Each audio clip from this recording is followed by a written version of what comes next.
Bonjour, dans ce cours, nous allons voir comment nous créons un modèle logique de données. Je vous rappelle la démarche de conception d'une base de données. Donc à partir d'un cahier des charges qui exprime les besoins de l'utilisateur, nous allons extraire les données qu'on va manipuler dans la base de données et les mettre dans un dictionnaire. Ces données seront alors réparties dans des entités et des associations dans le modèle entité-association que nous avons vu dans le cours précédent. Et ce modèle entité-association doit alors être traduit en un modèle relationnel que nous allons voir dans ce cours. Le modèle relationnel est composé de relations, comme son nom l'indique, et nous allons voir comment traduire les entités et les associations du modèle entité-association en relations. Et nous allons pouvoir le faire à l'aide de 3 règles que je vais vous expliquer maintenant. La première règle est très simple.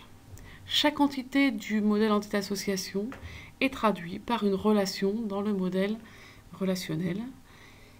Comme vous le voyez dans le dessin, c'est finalement une recopie de l'entité en relation. Il n'y a rien à faire autre que recopier cette entité.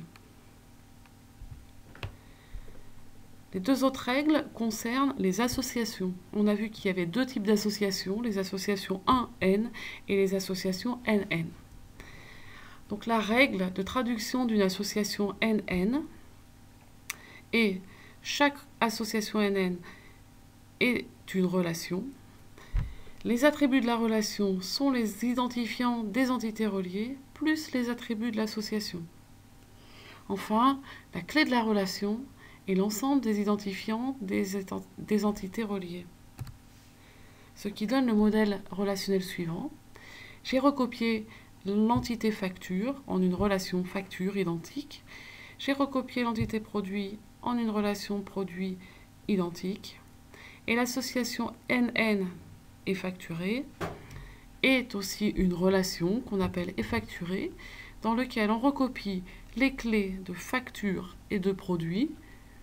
On rajoute un petit dièse à côté, on les souligne.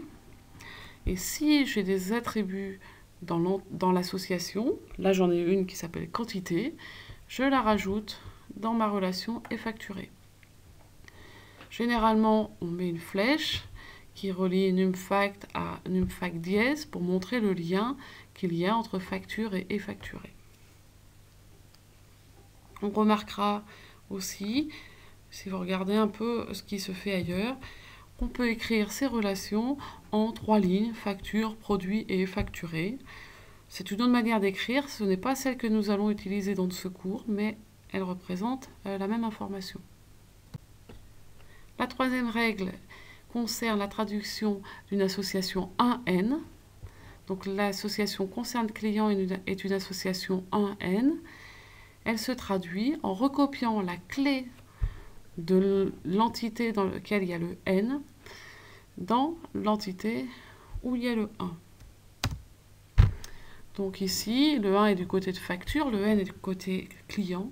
Donc je recopie code client dans facture et je mets un petit dièse, mais je ne souligne pas. Et là, j'ai traduit l'association concerne client.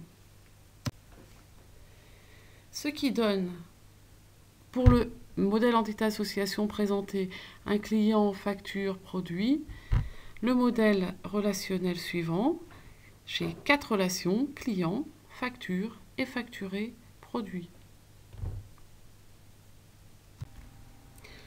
Lorsque nous avons notre modèle relationnel, nous pouvons passer sur Access pour créer le modèle physique qui ressemblera énormément au modèle relationnel. Voici donc les tables que nous allons avoir dans Access. Nous aurons une table client, une table facture, une table effacturée et une table produit. Vous allez retrouver tous les attributs que l'on a définis dans notre modèle relationnel. Tous les attributs soulignés, donc qui sont des clés, auront un petit symbole clé dans la représentation Access.